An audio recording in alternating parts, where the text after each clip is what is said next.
Hola, es un placer tenerte aquí. Antes de comenzar, suscríbete al canal y dale like al vídeo. No quise decirle nada a Javier, bastaba con que mencionara a su madre para que su rostro cambiara y sus palabras se volvieran cuchillas. Cada conversación sobre Teresa terminaba con gritos, culpas cruzadas y portazos que retumbaban en el silencio de nuestro apartamento. Yo sabía que ella significaba mucho para él, pero también sabía que algo se había roto entre ellos desde hacía años, una herida que ninguno quería tocar. Por eso, esta vez decidí callar, tragarme la preocupación y actuar por mi cuenta. Sentía que si esperaba su permiso, podría ser demasiado tarde. Dijo que no tenía tiempo para visitarla, que ya estaba perdida, como si su madre fuera un objeto extraviado en el pasado. Lo dijo con esa frialdad que últimamente le temblaba en la voz, una mezcla de rabia contenida y vergüenza que no terminaba de entender. Alegó reuniones, trabajo, problemas financieros, cualquier cosa que lo alejara del deber que lo llamaba desde ese pueblo olvidado. Yo lo escuchaba en silencio, sin contradecirlo, porque sabía que cualquier intento de hacerlo entrar en razón solo avivaría su enojo. Pero por dentro, algo en mí empezó a hervir, una certeza: no podía dejar a Teresa sola. Pero yo no podía dormir sabiendo que la mujer estaba sola en aquel pueblo de Toledo, con el frío entrando por las rendijas de las ventanas y el silencio comiéndosela poco a poco. Cada noche me acostaba con el pecho apretado, imaginando su figura encorvada buscando pastillas vencidas en la alacena o encendiendo la estufa con miedo a que se apagase. Aunque nunca me lo dijo, yo sabía que Teresa desconfiaba del mundo y que la soledad era su peor castigo. Me preguntaba si tendría algo caliente para cenar, si alguien la habría llamado en días, si seguía saliendo al jardín a cuidar sus rosales. Y cuanto más lo pensaba, más me dolía no haber hecho nada antes. Intenté llamarla varios días, pero nadie contestaba al teléfono fijo, ese aparato viejo que colgaba junto al calendario del año anterior. Lo hacía siempre a la misma hora, como una rutina sagrada que me llenaba de ansiedad y frustración. Dejaba sonar hasta que la línea cortaba sola, con ese pitido hueco que me taladraba los oídos. Pensé que tal vez estaba durmiendo, o que había salido a por pan, pero en el fondo sabía que algo no encajaba. Teresa era puntual, maniática del orden, y jamás habría dejado de responder sin razón. Preparé una cesta con pan, leche, medicinas y algo de sopa casera, como si con eso pudiera devolverle un poco de calor y presencia humana. Lo hice sin pensar demasiado, movida por una mezcla de instinto y cariño que ya no sabía si era por ella o por mí misma. Mientras envolvía cada cosa con cuidado, me temblaban las manos, pero no de miedo, sino de urgencia. No podía seguir esperando a que Javier reaccionara, ni a que el teléfono sonara de vuelta. Esa mujer había sido parte de mi vida y no merecía ser olvidada. Conduje más de 2 horas por la carretera secundaria mientras anochecía y el cielo se teñía de un gris pesado que presagiaba tormenta. Los árboles a los lados del camino parecían inclinarse hacia mí, como si quisieran impedirme el paso, pero no frené. Con cada kilómetro que avanzaba, el nudo en mi estómago se apretaba un poco más, empujado por el presentimiento de que algo estaba muy mal. Apenas había tráfico y el silencio del coche solo era roto por el golpeteo del motor y mis pensamientos. Miraba el reloj cada 10 minutos, como si el tiempo pudiera darme respuestas. En cada curva recordaba cómo Teresa me abrazaba al principio del matrimonio, con esa mezcla de desconfianza y ternura que solo una suegra sabía expresar. Al principio me costó entenderla, pero con los años aprendí a leer sus silencios, sus gestos secos que a veces escondían cariño. Me había ofrecido su casa como refugio cuando discutía con Javier, y en más de una ocasión compartimos un café sin necesidad de hablar mucho. Pensé en sus manos arrugadas, en su forma de decir mi nombre bajito, como si le pesara. Y en ese momento, comprendí que no podía dejarla a su suerte. Después, todo cambió, dejó de hablarme cuando Javier empezó a beber y a mentir, como si yo también fuera culpable de sus decisiones. Teresa se volvió más fría, más ausente, y cada visita se transformaba en un ritual incómodo donde apenas cruzábamos palabras. Yo intentaba mantener el puente, pero cada intento terminaba en un muro invisible que ella se negaba a derribar. A veces me preguntaba si había dejado de quererme, o si simplemente se había rendido a la tristeza. Pero aún así, en lo más profundo, no podía odiarla. El GPS perdió la señal antes de llegar. Seguí por intuición, como si los años de visitas me hubieran tatuado el camino en la memoria. Los faros del coche apenas iluminaban los baches del sendero, y la niebla comenzaba a caer sobre los campos como un velo espeso. El paisaje me resultaba familiar y extraño a la vez, como si algo se hubiera roto desde la última vez que pasé por allí. El silencio era tan profundo que podía oír el latido de mi propio corazón. Una vieja casa de piedra, con las persianas medio caídas y la luz del porche encendida, apareció al final del camino como un fantasma que no esperaba. Me detuve frente a la verja oxidada y sentí un escalofrío que nada tenía que ver con el frío de octubre. La fachada estaba igual, pero había algo en el aire, algo denso, como si la casa misma respirara con dificultad. Apagué el motor y me quedé unos segundos observando, esperando ver una sombra moverse tras los cristales. Pero no se movía nada. Solo el silencio. El coche de Javier estaba aparcado fuera, con las luces apagadas y una capa de polvo reciente sobre el capó, como si llevara allí más tiempo del que debía. Me quedé quieta al verlo, con una punzada en el estómago que me hizo dudar de todo lo que creía saber. Él me había jurado que trabajaría todo el fin de semana en Madrid, que no tenía intención de ir al pueblo. Bajé del coche despacio, mirando a mi alrededor, sintiendo que acababa de cruzar una línea invisible. Aquello ya no era solo una visita, era el principio de algo que no entendía. Se suponía que él estaba en el trabajo en Madrid, encerrado en la oficina de siempre, con llamadas, papeles y excusas para no estar presente. Había sido claro, incluso molesto, cuando insinué que debería llamar a su madre o pasar a verla. Por eso, encontrar su coche allí, en mitad de la nada, con la casa en penumbra, me descolocó por completo. Mi primer pensamiento fue que quizás había venido antes que yo, con buenas intenciones. Pero algo en mi pecho gritaba que no era así. Pensé que quizás había venido antes que yo, pero sin avisar, tratando de reparar el abandono en silencio, como una forma de redención que no necesitaba testigos. Me aferré a esa idea mientras avanzaba hacia la puerta, intentando convencerme de que todo tenía una explicación lógica. Pero los pasos se me hacían pesados y la cesta temblaba en mis manos como si ya supiera lo que iba a encontrar. No era normal que no me hubiera dicho nada, ni siquiera un mensaje. Y conociéndolo, eso no era casualidad. Empujé despacio la puerta y llamé, «Teresa», con la voz baja, cuidando de no parecer intrusa, aunque algo en mí sentía que ya lo era. La puerta crujió con un sonido largo y áspero que me hizo estremecer, como si la casa se quejara por ser molestada. Dentro, todo estaba en penumbra, apenas iluminado por la luz que entraba del porche. No se escuchaba nada, ni pasos, ni voces, ni el sonido de la radio que Teresa solía tener encendida todo el día. Me adentré unos pasos, conteniendo la respiración. Dentro, el aire estaba frío, a medicamento viejo y polvo, una mezcla espesa que se pegaba a la garganta y me obligaba a respirar por la boca. Olía a encierro, a abandono, a vida detenida por la mitad. La casa no parecía vivida, sino detenida, como si su dueña hubiese salido hace meses y nadie se hubiese atrevido a tocar nada desde entonces. Cada paso que daba hacía crujir el suelo de madera, rompiendo el silencio con ecos lejanos. Sentí que no estaba sola, pero tampoco acompañada. Escuché a alguien hablando por teléfono en la cocina, una voz baja, masculina, con ese tono forzado que uno usa cuando quiere parecer tranquilo sin estarlo. Me detuve en seco, con la cesta apretada contra el pecho, reconociendo al instante aquel timbre que conocía desde hacía años. Era Javier. Hablaba con alguien, no supe con quién, pero lo hacía en susurros tensos, como si temiera ser escuchado.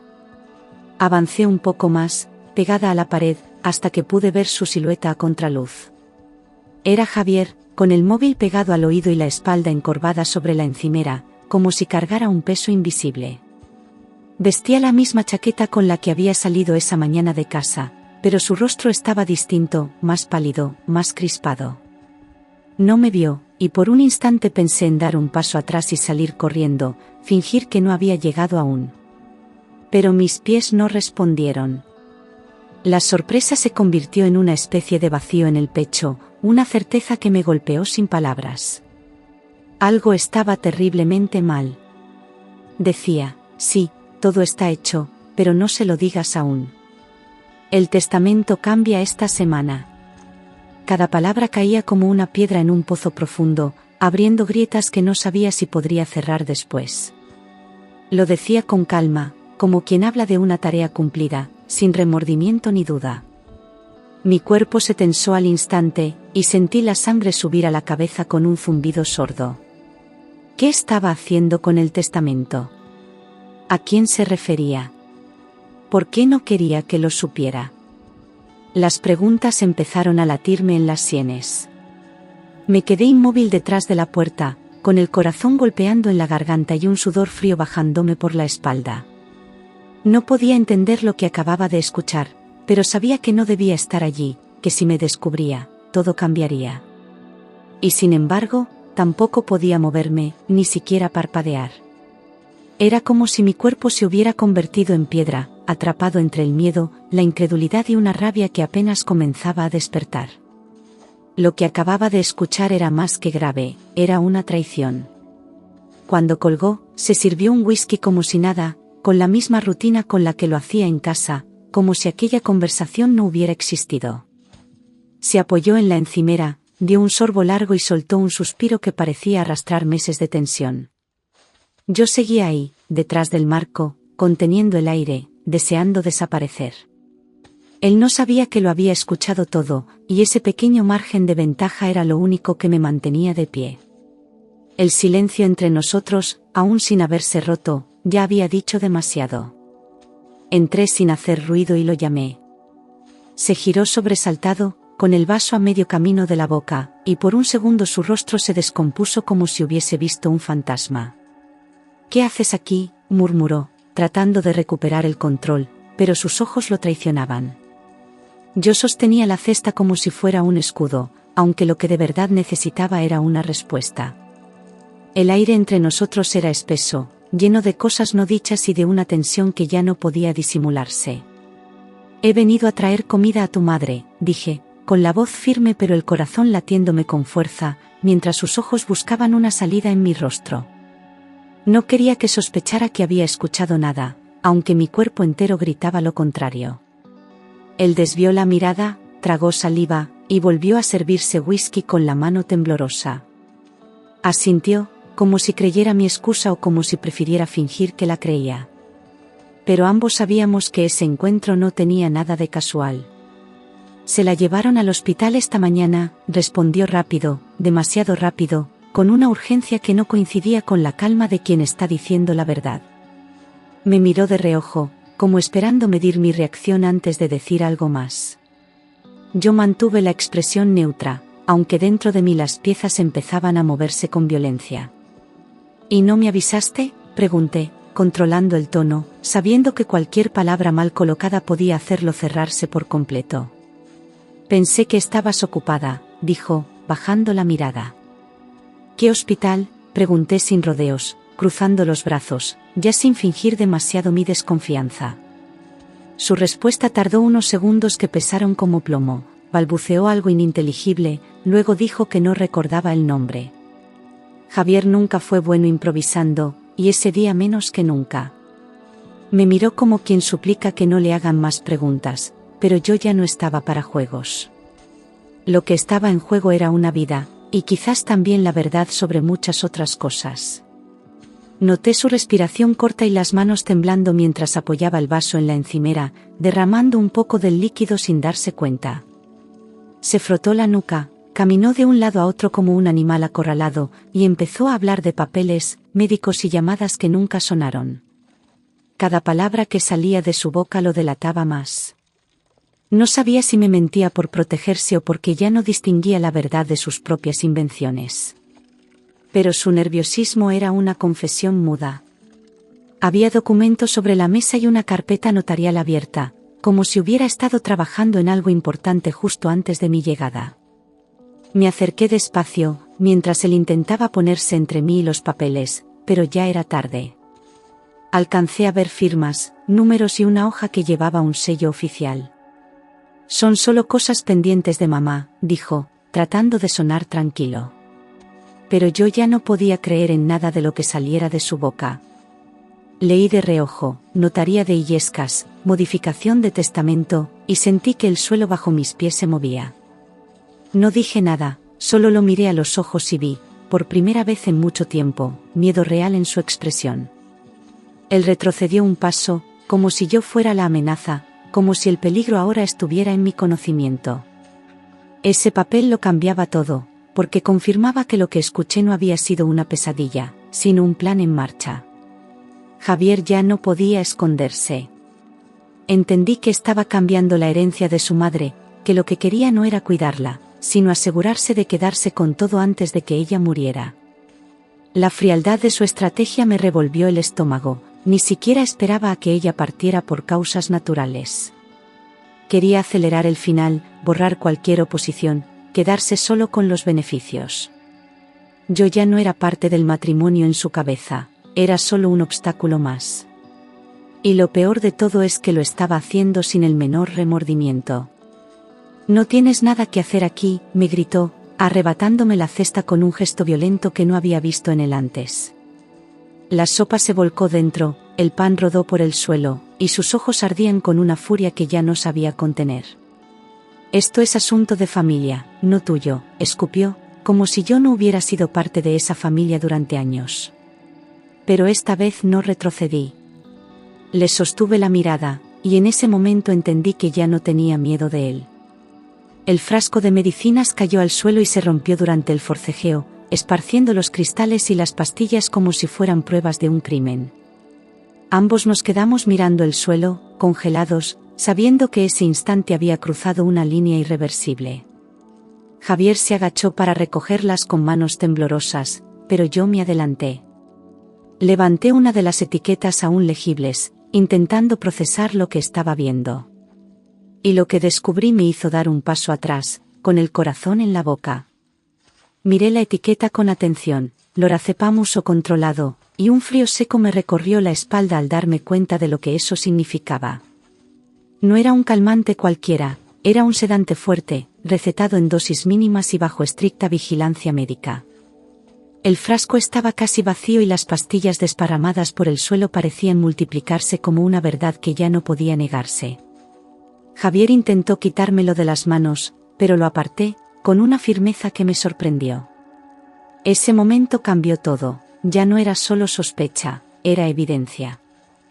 «¿Qué haces con esto?», le pregunté, temblando, con la voz rasgada por la mezcla de rabia y pánico que me invadía. Él no respondió de inmediato, solo bajó la mirada, como si buscara una excusa que aún no había inventado.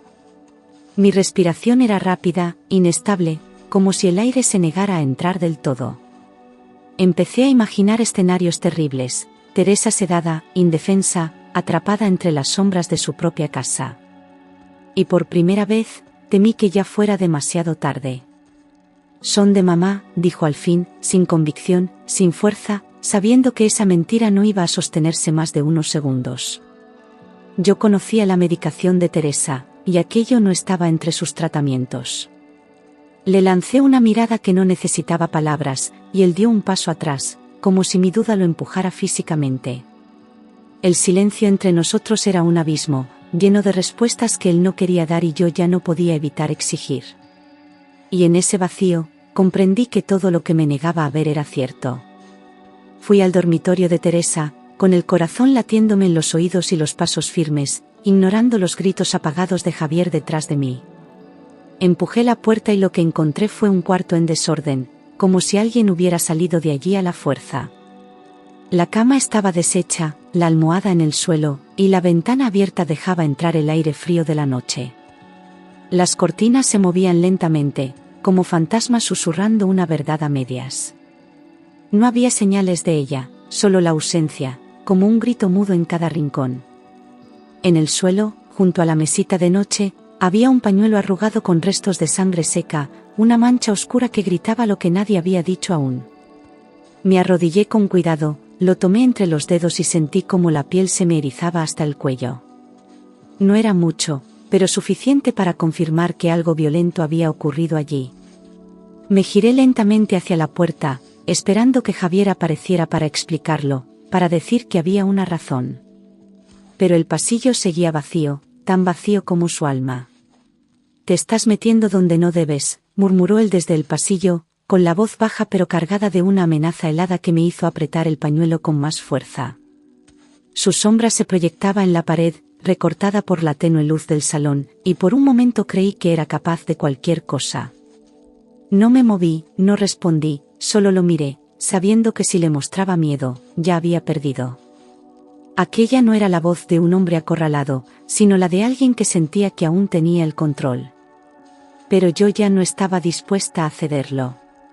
Salí corriendo hacia el coche, con la cesta abandonada en el pasillo y el pañuelo aún en la mano, como si eso pudiera protegerme. Oí sus pasos detrás de mí, cada vez más cerca, y el pánico me quemó el pecho como un fuego salvaje. Tropecé con una piedra, pero no caí, me obligué a seguir, sabiendo que si me alcanzaba, no habría marcha atrás. Abrí la puerta del coche de un tirón y me encerré dentro, temblando mientras buscaba el móvil. El motor no importaba, lo que necesitaba era pedir ayuda. Marqué el 062, Guardia Civil. La voz que respondió fue firme, tranquila, profesional, pero tuve que hacer un esfuerzo enorme para hablar con claridad.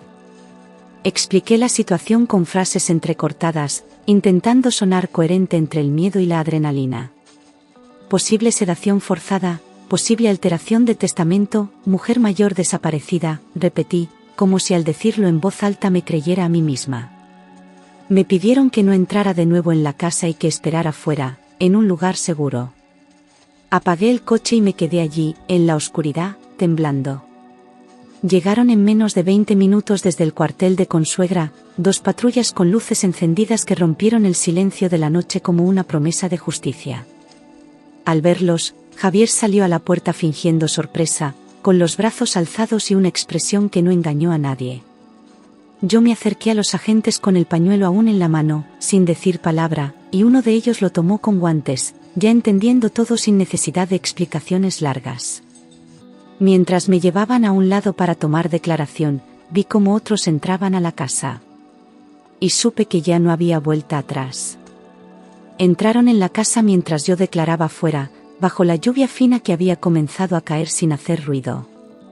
Uno de los agentes me hizo preguntas rápidas y precisas, mientras otro revisaba mi móvil para confirmar la hora de la llamada. Dentro, se oían pasos, puertas que se abrían, muebles que se movían, y un perro del vecino que ladraba sin parar. Yo no podía dejar de mirar la puerta del cobertizo al fondo del jardín, medio oculta por la maleza. Algo dentro de mí decía que allí acabaría todo. Encontraron a Teresa en el cobertizo, desorientada y deshidratada, sentada en una vieja silla de madera, con la mirada perdida y las manos cubiertas de moretones. Un agente gritó «aquí», y todos corrieron hacia el fondo, mientras yo me quedaba paralizada, con un nudo en la garganta que apenas me dejaba respirar. La mujer que había conocido era ahora una sombra pálida, frágil, sostenida solo por la fuerza de su voluntad. La cubrieron con una manta térmica y llamaron a la ambulancia al instante. Uno de los guardias me miró y dijo, llevaba días sin atención. Si no llega a venir hoy. La trasladaron al Hospital Virgen de la Salud, en Toledo, con luces de emergencia encendidas y un equipo médico que no dejó de trabajar ni un segundo. Yo lo seguí en mi coche, sin pensar, con las manos aún manchadas de barro y el corazón tambaleando entre el alivio y la rabia. Javier quedó retenido en la casa, esposado, mientras balbuceaba que todo era un malentendido, una exageración. Pero ya nadie le creía. Teresa, en la camilla, apenas podía hablar, pero apretó mi mano en cuanto me vio. Había sido sedada durante días con dosis mínimas de calmantes, mezcladas en los alimentos y en las infusiones que Javier le preparaba.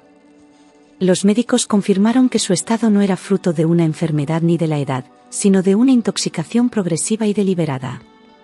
Cada día estaba más débil, más dormida, hasta que dejó de levantarse de la cama. Cuando quiso reaccionar, ya no podía. La encerró en el cobertizo porque se había vuelto paranoica, pero en realidad era ella quien estaba viendo claro. Javier dijo que solo quería que descansara, que su madre se ponía agresiva y él no sabía cómo manejarla. Confesó que le había dado calmantes, pero negó haber querido hacerle daño, repitiendo frases vagas como si con eso pudiera lavarse las manos. No sabía que le afectaría tanto, insistía, sin mirar a nadie a los ojos. Pero sus palabras ya no tenían peso. Todo el que había visto a Teresa entendía que aquello no era un error, era una elección. Los médicos confirmaron intoxicación intencional, y la Guardia Civil abrió una investigación formal por tentativa de homicidio y maltrato continuado. Registraron la casa entera, incluyendo cajones, ordenador personal y extractos bancarios.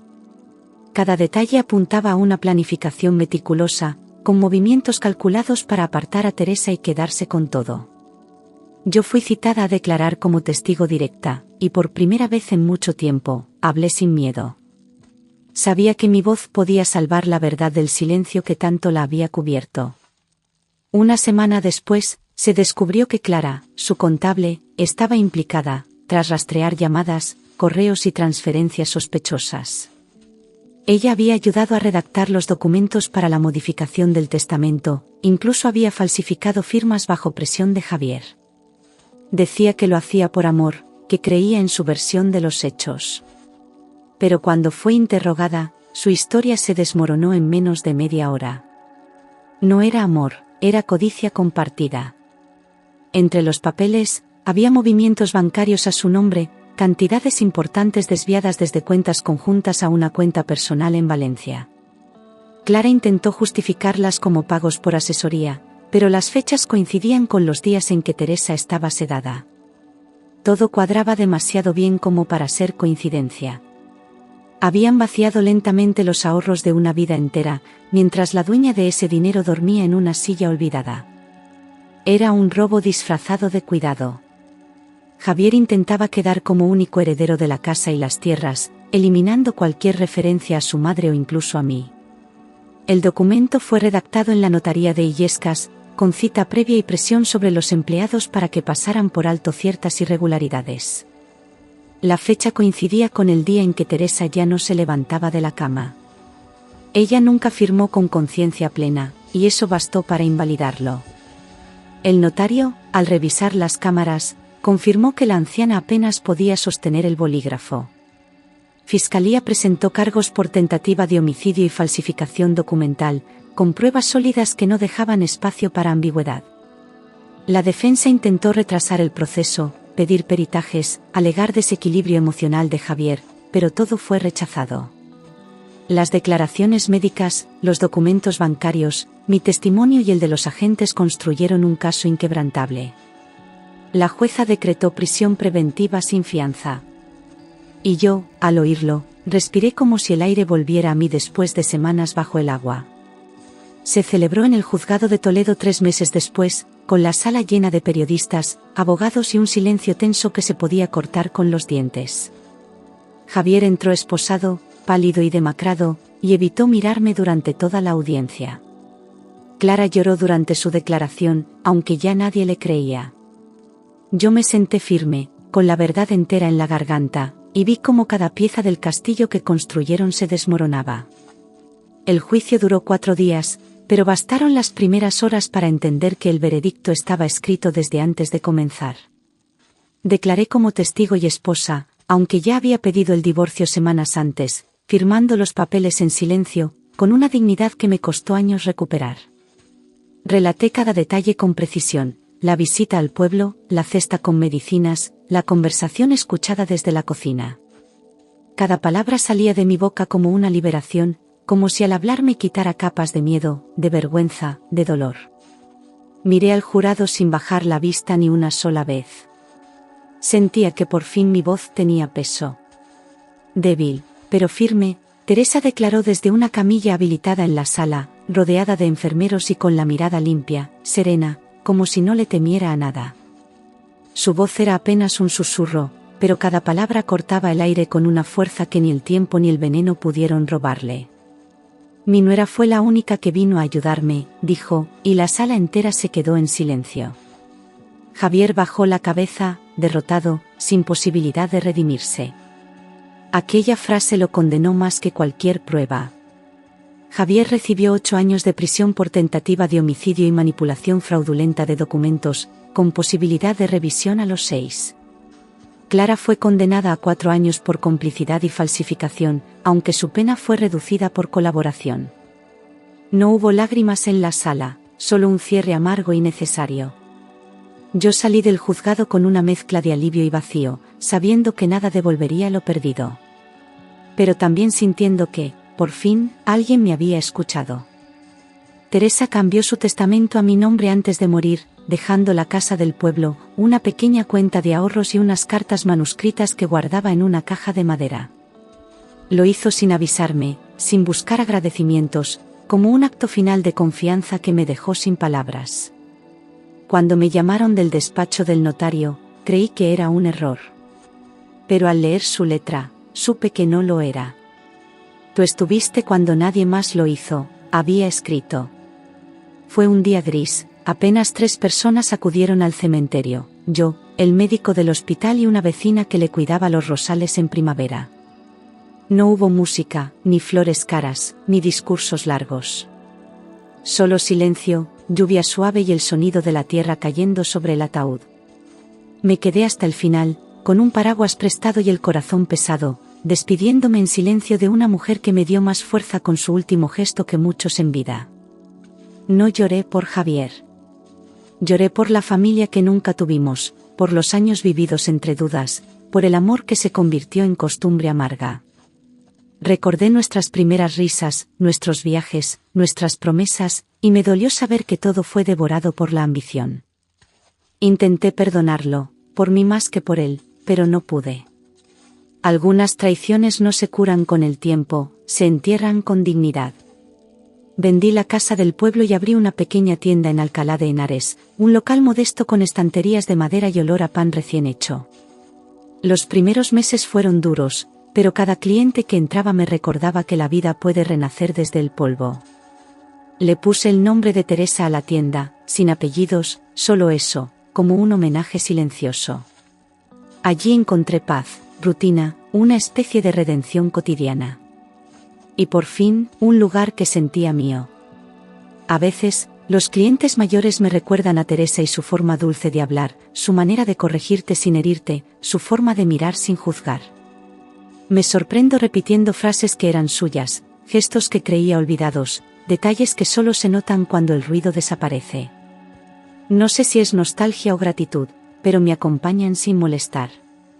Aprendí a estar sola sin sentirme vacía. Aprendí que la calma no es ausencia de dolor, sino presencia de sentido. Un mes después recibí un sobre del abogado de Teresa, con su letra escrita en tinta azul sobre papel antiguo, doblado con cuidado. Si estás leyendo esto, es porque no me equivoqué contigo, empezaba la carta, y al leerla, sentí como si ella volviera a sentarse frente a mí, con una taza caliente entre las manos. Contaba anécdotas, hablaba de sus miedos, de las cosas que no se atrevió a decir en vida. Y me dio las gracias. No por cuidar de ella, sino por no rendirme. Gracias por no abandonarme. El bien siempre vuelve, escribió al final de la carta, con una caligrafía temblorosa, pero firme. Aquella frase se me quedó grabada en la piel, como un mantra que repetía sin darme cuenta. No era una promesa, era una verdad dicha desde el dolor, pero con esperanza. Cerré la carta con las manos temblando, y por primera vez desde que todo comenzó, lloré sin rabia. Solo con amor. Entendí que el amor no se mide por la sangre, sino por los actos, por estar cuando todos se van, por mirar a alguien roto y no apartar la mirada. Durante años, busqué validación en una familia que me empujaba al margen, creyendo que el deber era suficiente. Pero fue en medio del desastre donde descubrí mi valor, no como esposa, ni como nuera, sino como ser humano. Amar no es aguantarlo todo, es saber cuándo decir basta sin dejar de cuidar. Y esa fue mi verdadera herencia. Aquel día, al cruzar la puerta de esa casa, perdí un matrimonio, pero recuperé mi dignidad. No fue una victoria limpia, ni un final perfecto, pero sí justo. En medio del miedo, de la oscuridad y del abandono, encontré claridad, propósito y una voz propia que nunca más volveré a callar. Hoy camino sin miedo, con las manos vacías pero el corazón lleno. Porque a veces, solo cuando todo se rompe, descubrimos quiénes somos de verdad.